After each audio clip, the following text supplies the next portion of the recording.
Ladies and gentlemen, welcome to this new episode of Reboot. We started out as a podcast, but now we're also going to try it on video for the first time. So I'm very excited about that. And what I'm also very excited about is my guest of today. His name is Carlo Strijk, and he has been an executive coach now for many years. But in his past, he's also done other professions, which is going to be very interesting, and I'm sure we have a lot to talk about. Thank you. And so welcome to the show, Carlo. Thank you. Honored to be here. Honored to be in our own place, La Chapelle. So yes, I've heard your show before. Really looking forward to speaking to you. Fantastic. Yeah, so maybe to start about that, this is your beautiful space, La Chapelle. This is where you give your sessions. Mm-hmm. Yes, it's actually our place because we work here with a few other coaches as well. And this is one of, I think, most beautiful places in the Jordaan in Amsterdam. And we're actually at a little chapel where the nuns, it used to be like a monastery here around these premises, and the nuns would actually come in here and pray to Maria. That's also why it's called the Maria Kapel. And it's actually really an honor to also feel the energy of what has been here, to feel that energy and to work in that energy. Yes. That is super interesting. I think especially because spirituality is a very important part of how you approach coaching and your profession. Can you tell a little bit more about that? Yeah, so what we're doing actually is we're training young executives, but also directors and CEOs. And we're training them on leadership and management skills. But that happens actually through like a spiritual consciousness in terms of how can I be a leader from the heart rather than only from the head. Because we learn a lot of techniques. Techniques usually become tricks. And if you work with tricks, being a manager or a CEO, well, it becomes obvious for people that you work with that you don't lead from the heart, but that you lead only from the head. And that is rather through tricks. Because what is for you the difference between leadership from the heart and leadership from the head? Leadership from the head is actually learning knowledge. Let's say it like this: learning from books, gaining knowledge, gaining another course, gaining another management training, whereby you learn how to sort of trick your way through your leadership, actually only by knowledge. Leadership from the heart is actually leadership by wisdom, and wisdom is not only having the knowledge, but also understanding how to apply that knowledge given different situations. So one, in my humble opinion, is rather knowledge. You can learn that from books, and you can learn that through tips and tricks. And leadership from the heart is the actual wisdom, but also that comes with consciousness, being conscious, being in a wise way, how to lead your team. Because how does this help managers? Is it that they create a better relationship with their colleagues, or is it something else? Most leaders lead from behind, so to speak. What does it mean? They tell you what the result need to be, and they're hunting their colleagues, they're hunting their employees to get those results, to get the next step, to get to the next level. You must do this, you must do that, otherwise you're either kicked out or you're not functioning well. So they're hunting their crew, so to speak, the people from behind, where leadership from the heart is actually from up front. It is with open arms, it is an invitation to grow with the leader together into the results that are needed. And most of the time we see those managers who lead from the head only, they are exhausted at the end of the day. Wouldn't you be if you have to run through the woods all day chasing everything that's there? You would just like almost with your tongue hanging out of your mouth. Yeah. And that is what happens. That is what happens with a lot of our young executives. They haven't learned really how to lead from the heart. And that's why they're so exhausted and stressed out when they come home at night. If you learn to lead by the heart, then it's actually a automatic flow. People will follow that flow, and of course you'll be tired maybe once in a while, but you'll be tired in a very satisfying way rather than a stressed out way. That is super interesting. And would you. Yeah. And would you say that you are less tired when you lead from the heart because it comes more naturally? Exactly. And how is it that it comes more naturally? Because you speak from your wisdom, the wisdom of the soul, if you want to know, or the wisdom of your consciousness, or the wisdom of your science. For so many names, I don't have a specific name or title that it must be. I call it spirituality. But you can also say just consciousness or heart. So there are many names. But in that flow, and in the flow, if you can feel that flow, others will feel that too. Something different is if you lead by the head and by the head only, ratio only, people will feel that too, and you vibrate on the electromagnetic field, you vibrate on the energy of stress. And people feel your stress. They feel you're stressed out, either for results or either for whatever you have to do within that company. And they sense that stress, and they are starting to vibrate on the same level of stress. What is the end result? Once again, tiredness, stress, and eventually burnout. In my former example about to lead by heart and what energy that gives, is the same thing. If you lead by the head only, you become tired, become stressed out, and it leads to burnout. I had a burnout myself 3 years ago. Sometimes I still suffer from the consequences. But also, if I look around me, a lot of my friends and former colleagues are in burnouts currently. A lot of young people. What do you think about this trend? I have a question for you, but I will ask you afterwards. No, that's also possible. Yeah. And let's first establish, because it's a very important point you make, I think, and really comes from my heart. Being in coaching and training and therapy as well for 18 years now, I've seen a tremendous amount of young people like yourself, between 25 and 35, in my practice, being completely, first of all, overworked. That's also an English word, overworked. Then stressed out. Then burned out. That's also the steps. It is unbelievable and really it's painful to see how many young people are really burned out at this point. You cannot be burned out when you're 30, basically, in theory. Unfortunately, in practice, it is what's happening a lot and becoming more and increasingly a problem. Even I read some figures about it. It gets to epidemic levels. We should really, as coaches, as doctors, as psychiatrists, but that whole field, be very concerned about our youngsters, young executives, young people being so completely, utterly stressed out. We're doing something completely wrong with this younger generation. Having said that, what kind of symptoms do you still have after the burnout? Or how did you get to the burnout, if you want to share that at this point? Of course.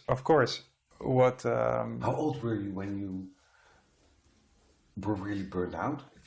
This happened. I'm 28 now. This was in 2017, so 3 years ago, and I was 25. 25, yeah. 25 years old. I did a bachelor in economics, and then I did a master's degree in computer science. So this switch required me to put in a lot of hard work, and it went actually quite well. I was going through the master's program quite smoothly, but then during my internship where I had to write my thesis, it was at my dream company. I was able to do this thesis, and it was my dream company because they are one of the best tech companies in the Netherlands, even in Europe, I would say. So I was very honored to work there. But one of the features of the best tech company in the Netherlands and one of the best in Europe is that only very smart people work there, only very good programmers and developers.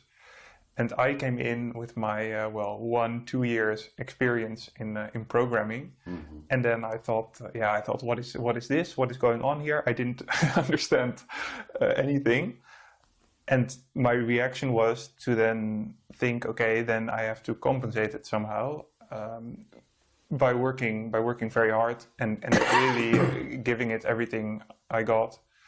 So I would make 12-hour days. Day in, day out, and I would notice the progress, but it wasn't a lot of progress. So it also didn't feel as if my target was coming inside. The thesis was not really progressing. And then one day, I got a lot of pain in my arms, both arms. It hurt, and it hurt so much that I couldn't type anymore. So I was really forced to stop. And then this pain in my arms lasted for 1 year. I really wasn't able to do anything. And then after that, I could slowly build up again. And now I notice when I get stressed and I have a lot on my plate, that this pain comes back, and it just gets, the more stress I have, the more it hurts. So then at some point I just can't work anymore, and then I have to again put less on my plate. And this is a process that I'm dealing with. And still. Yes. So if I may say, I'm so happy, I'm so thankful that you want to share this example, though it must be it must have been a rather difficult situation for yourself. But this is such a great example of what I mean when our youngsters, being yourself, at the age of 25, are being completely squeezed, and on a point where you now still have symptoms of that what happened years ago by now. Yeah, this is I really want to comment on this, because yes, I would say there was an incentive from my manager at the company to really work hard and put in the work, but it was also something that I imposed on myself, that I squeezed myself. And that is also what I see around me with the friends that are in a burnout, that you have really high expectations from themselves to perform. Yeah. And I can't speak for them, but if I look at me, that what I'm realizing now is that my self-worth is linked to my performance. Exactly. And that is why I push myself so much. So if you go back and make it very, very tangible in terms of, I said, it's going to be harder. The more you work from the head, the harder it's going to be. The more you work from the heart, the more easy it's going to be. So if you were to give me percentages, yes, that's a good word. How much at the time when you start working at this high-tech company, high profile, this, that, and the next thing, how much was really from your heart, and how much was instigated by the targets and by the self-imposed targets you just said? No, it's a great question, because I realize now a lot of it came from the mind, that I wanted to work there in the first place was something that I came up with from my mind, that I thought, okay, this company is in payments. So it's really at the crossing of my background in economics and computer science. So it made sense from a mind perspective to go and work there. It wasn't something that I really desired from my heart, but it was something that made sense to do from a logical, rational perspective. Yes. And, When you did realize that you were really burned out and that you could not continue, obviously, yeah. like you did, how did you find the way back? How did you find the way out of that situation? For me, a big breakthrough was when because the first months after the burnout started, I tried all sorts of therapies, and because I was still in the same mode of thinking of, okay, if I just do enough therapy, then I will recover. Exactly. But it doesn't work like that. So after a while, I realized that, like, okay, I've tried all these therapies, but somehow I'm not recovering. Maybe it's time for me to try something really different. So I went on a long trip abroad in Africa, and then when I was in Africa, I felt nothing. I felt great. There you go. And so then, this is so important. but it gets even better, Carlo, or worse for me in that case, because when I came back, the troubles were worse than ever. I got vitamin deficiencies. The pain in my arms went worse, but especially the vitamin deficiencies that started. I wasn't able to get up from the couch anymore to go to the kitchen to get a glass of water, for example. So I felt so exhausted again when I was back home, and that's when I realized, like, okay, this is not something on a physical level. Like, I don't have some sort of infection in my arm that's causing this trouble, but it's something that's how I deal with stress and stress. Let me put it that way. So then I realized, okay, wait. I think, like, here I'm very developed, my mind. I can think well and clearly, but here I'm very underdeveloped, and I'm very disconnected from my emotions and feelings. And that's when once I had that realization, like, okay, I think there's a lot of work that I can do when it comes to feeling my emotions and whatever, especially related to stress. Then I started meditating a lot, and I started being more in touch with the body, and then I could recover slowly. Slowly. So what would you say? What would you say to all the young executives, young managers, people that want to become managers and leaders? What for you is the difference of the things we're talking about now from the heart here, or from the head? If you look at your life before Africa, if you look at Africa, and if you look after Africa, how does that resonate to you? That's another great question.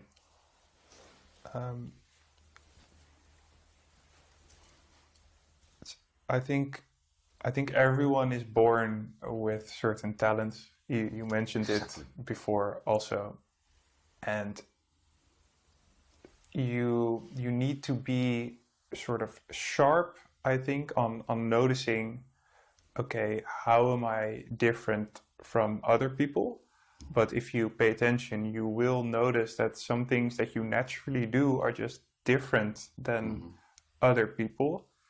And then sort of from these talents thinking, okay, how can I contribute to society?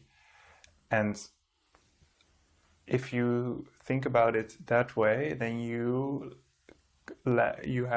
get to a job, I think, or a position where everything flows more naturally and you don't have to put in so much effort. So if I take myself, for example, that I think that I am a good communicator and good with other people, but somehow I ended up in a job where you have very little to do with people and very much... Thank you very much. Yeah, and very much to do with just sitting behind your computer and thinking and analyzing the whole systems the whole time, while that's not my natural... I can do it with enough practice, but I think everyone can do everything with enough practice. But it was far away from your heart. Exactly. It was totally ratio, analyzing itself already sums it up. Yeah. Analyzing, brain, logic. And the longer it took, or the harder you worked, the more farther it took you from yourself. Yeah. It took you from your heart, from your emotions, from feeling, actually, who am I, where am I, what am I doing? It's actually funny because last week, all my life I've had these business ideas, and then I would chase them for a while. But so last week I had the idea to start a restaurant in making stews. Okay. It came up, and then I started on working on this idea, and then at some point I realized, what am I doing? This is so far from my... I know a little bit how to cook, but I'm not an exceptionally good chef. What the heck am I going to cook stew? Yeah, this is so... and if I look at what I'm doing now with the coaching a bit and training on personal development and talking about it and interviewing people, then I think, this feels so much more natural to me, and then I think that you're in a good spot. Exactly, and that's a beautiful example, but also good to sort of maybe put one and one together in terms of... I have a lot of questions in coaching already for 18 years, like, how do I know what am I supposed to do in life? What is my goal in life? How do I know if I use my talents? First of all, the whole idea about having a restaurant to cook stews could be great, could be really, really, really something for you. But then again, if it would have been really something for you, first of all, you would have known, as from maybe a child, from maybe a child, that you would become a cook and make stews or make whatever cuisine. But you would have known that you were really on your way to becoming a cook.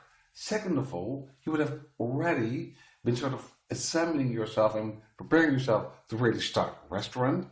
So those flags would have already been a long way in your life, or in your mind, or in your heart, knowing you would go that direction. Yeah. So just one day, think like, I'm going to open a restaurant, I'm going to make stews. Could be, but 9 out of 10 times, that's actually coming from the mind, actually from your head. Oh, I need to do it, it makes sense. Yeah. Rather than it feels okay. So if two things, it makes sense, logic, or it feels okay. Good. I think that every person that comes to Earth is born with a toolkit, so to speak.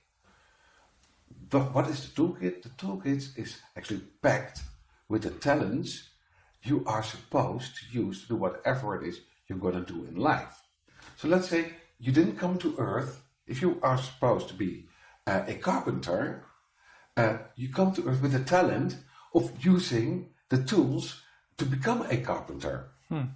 If you come to Earth to become this cuisinier, as you're saying so beautifully, you would be packed with talent to make not only stews, but everything that comes around with being working in the kitchen. If you come to Earth with the talent to become a doctor, you would get everything of physics and mathematics and everything that is there to go about to become a doctor. So, one is you come with a toolkit full of talents. After you, after knowing how, You get to know what is in the toolkit. That's because you will feel the drive to use certain talents from that toolkit. Let's say if you want to become a painter, the manifestation of that talent is the way how you paint, the way how you make beautiful things. And that's what we call the passion to do it. Later on, and that is where we go wrong in life, you get the motivation to do whatever it is you have to do on your path. So if you want to become a painter, you will have the motivation to get yourself in a place, to get yourself all the materials for that. And that puts you into gear, puts you into motivation actually, to move towards your life goal. Because can you give an example of a motivation? Motivation is very important to distinguish motivation into two parts. One is the intrinsic motivation to go somewhere and to get to your life goal. Hey, didn't we have the example of the painter just? Yes, 1, the toolkit. 2, the manifestation through passion, what you see. And 3, the intrinsic motivation from the heart to actually become a painter, to sell your paintings, and that is your life goal. If you're on the other side of motivation, which is called extrinsic motivation, then you get into gear, then you move only because of those, there you go again, external factors. As targets, it makes sense, I must do this, my parents say that, I have to be motivated to this or that, but it are only extrinsic factors. And those intrinsic factors will always lead to burnout, those intrinsic factors will always lead to your life goal.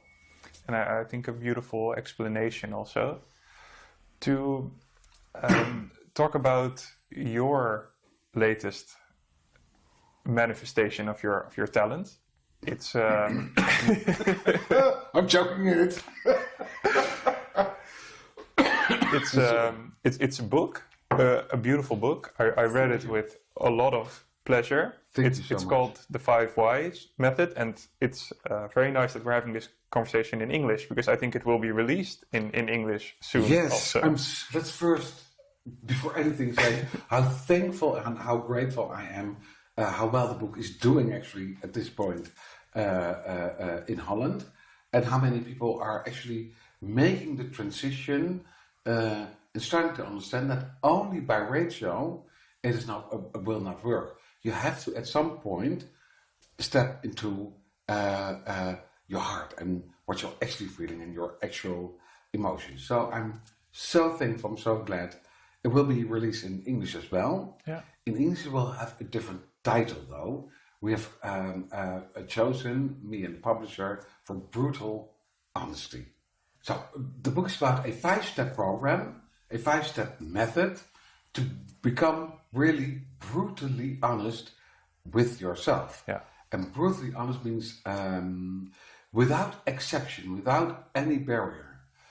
How to get there, that is a 5-step technique which you cannot flee from yourself. Because if you go through the 5 steps I lead you through, you will come to a point which could be very painful, but opens the door for you to actually have some answers, the real answers to your life questions. And from that point on, you need to work with the answers to that questions. Beautiful. But you have to be brutally honest with yourself, with your surroundings, with your relationship, with your work, with your education, with your girlfriend, with your boyfriend. It is not an easy booklet. Yeah, so, and I think with this you also make clear that it's not only, because we've been talking a lot about passions and work, but this book applies also to your private relationship. Exactly. So for instance, if you are burned out and you would go through the 5-step method and you would be brutally honest, you would really see along the method, ouch, I've always chosen for the result, for the education, for the career that might be gaining the most money. Yeah. And somewhere you slide, somewhere it is you take the wrong turn. And that really comes out if you're brutally honest, and that you maybe have not followed all the talents that were in the toolkit waiting there for you, but you followed the extrinsic motivation given by your parents, given by the school, given by your surrounding, maybe also your friends, girlfriend, I don't know. That is the point where you look in the mirror and see, I need to do it differently. So this method, it pushes you to be brutally honest to yourself, and that's how you come to new conclusions. Exactly, that's beautifully said. Yeah. You may come, if you're brutally honest, you may come to brand new conclusions, get this, about yourself, about your life, about your relationship, about your work, about your family. It's not an easy Sunday afternoon cherry cookie bookie. And I what I really admire about you is that you've done so many different things in your life, and you've all done them well. I think you before you were an executive coach, you were a TV presenter on national TV. Then at some point you thought, okay, I want to start to get into coaching, and you have a flourishing practice. Thank you. And then you decided to write books, and that is also something that is going very well for you. Yes, still, if I look at my television time, which I'm very thankful for, and of course I was the very first colored presenter on Dutch national television. Yeah. RTL gave me the chance to be there. I was shocked at the time. Like, you were hardly born, I think. It's a long time ago. But I was shocked how people reacted to and responded at that time, being the first colored guy on a Saturday evening, 8 o'clock time slot, which is really the thing in Holland. And still, looking at it in hindsight, if I'm really totally brutally honest, I also did that at the time because I thought that through television and through working in the media, that would make me happy. That would raise my profile.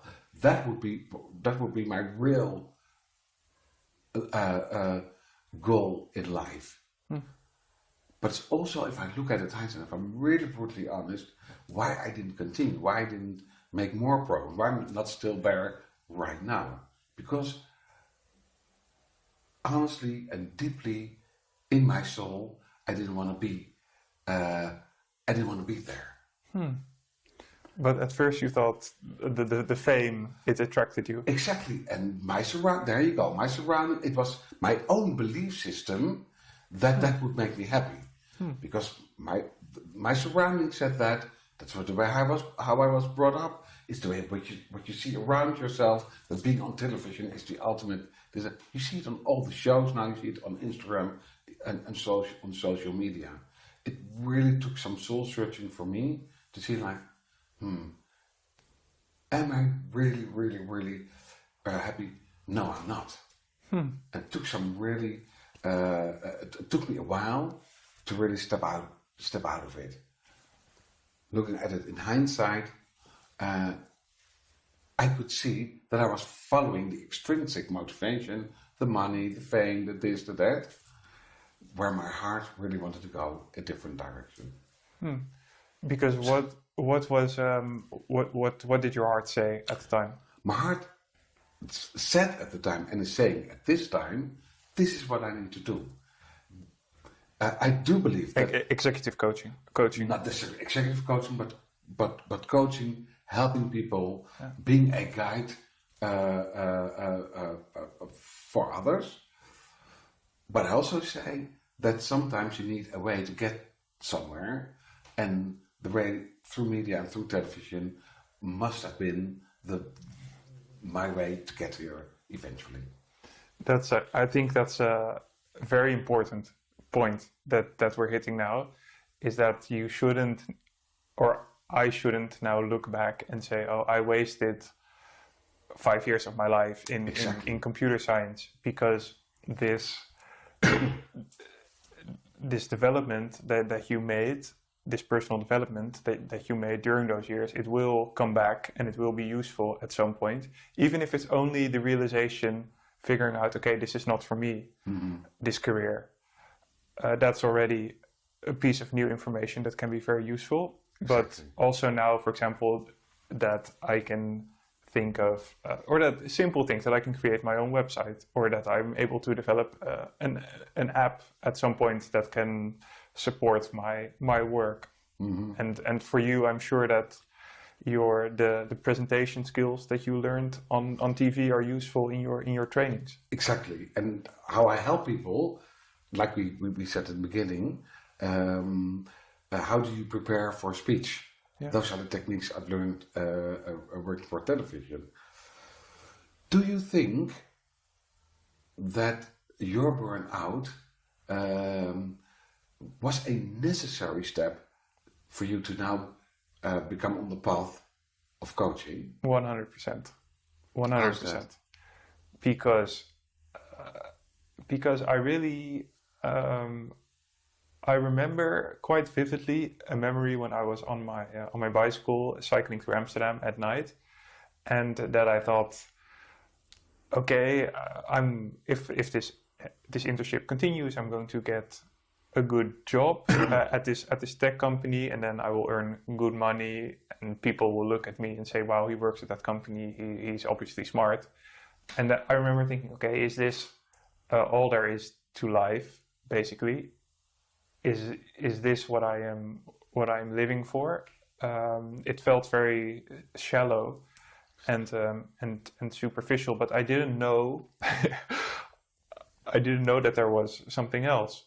And then after I burned out, I got to know this world of feelings that I can feel in my body, that I can feel so much, and that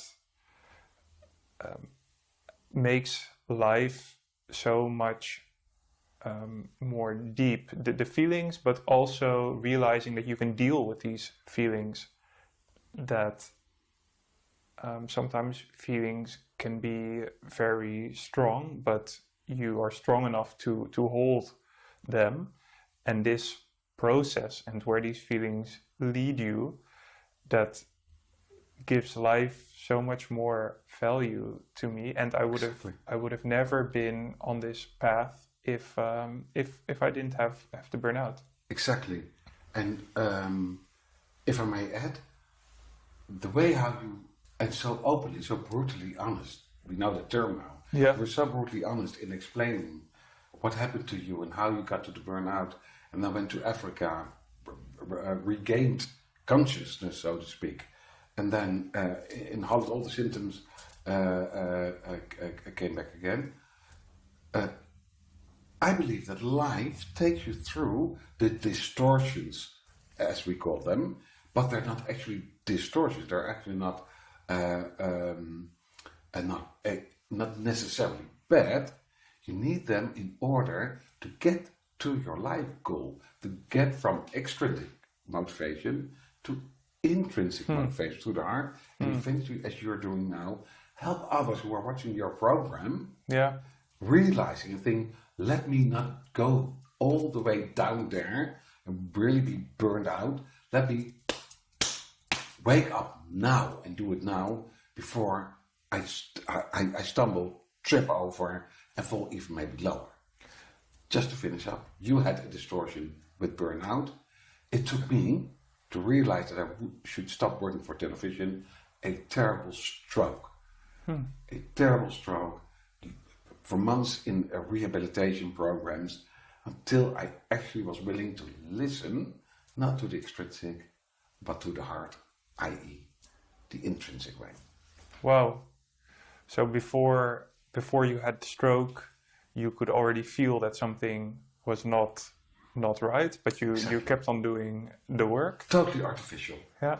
Totally a puppet on a string, going from one television show to another, happy. Actually, it was the time that we didn't have the smileys and all the Instagram, but it was, you did it in real life. The constant artificial way of it, because that was expected from someone on television. Yeah. And then you had the stroke, and There, it had to stop. And then during your recovery, you realized that something needed to be changed. I really heard an inner voice. And that's actually where you hear, if you're brutally honest, you hear the real answer. That is in your heart. And that only happens in silence. It only happens, as I just heard you say, through meditation and through really piecing together this part of your life and the hard part. That is why it's so important that we all, from a very young age, start to be listening to ourselves, listening to our intrinsic voice and intrinsic motivation, and how concretely does that work in silence and in meditation. This was very interesting, and I want to thank you so much. Thank you. I think we had a very diverse set of subjects. Exactly. But in the whole, I think it comes together quite well. So thank you for having me. Thank you for so having much. me in your show. Lots of luck with your show. It's going to be this amazing show. Thank you for having me, and thank you for your wonderful, beautiful questions. Mind you, from the heart, because I could definitely feel it. I could definitely sense it, just from the heart. There are no papers. There are no questions. It's just from the heart. Thank you. Thank you, Carlo.